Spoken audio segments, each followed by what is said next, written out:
اور ایک اور حدیث پاک سنو آپ کو مفہوم ہے عورتوں کے لیے، فرمایا کہ جو عورت گھر سے خوشبو لگا کر نکلتی ہے، ٹرینڈ ہے ہمارا اچھی سے اچھی تیز سے تیز خوشبوئیں استعمال کی جاتی ہیں عورت کے لیے، فرمایا جو عورت گھر سے نکلے اور اس نے ایسی خوشبو لگائی ہو کہ جو دوسرے مرد تک پہنچ رہی ہے، فرمایا ایک ایک قدم پر اس کو بدکاری کا گناہ مل رہا ہے۔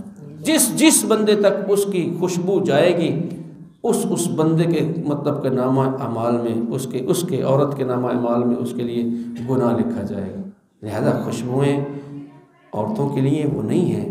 علماء فرماتے ہیں عورت کی خوشبو رنگ ہے، مہندی ہاتھ پہ لگائے، پاؤں پہ لگائے، یہ اس کی خوشبو ہے، اور مرد کے لیے مہندی حرام ہے۔ بھلے شادی ہو، بھلے بیاہ ہو، بھلے اپنی شادی ہو، کسی کی شادی ہو، مہندی لگانا حرام ہے۔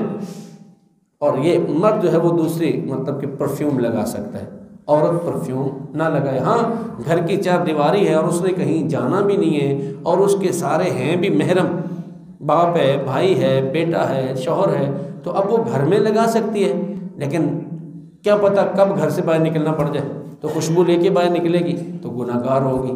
اللہ تعالی ہمیں اس سے محفوظ فرمائے۔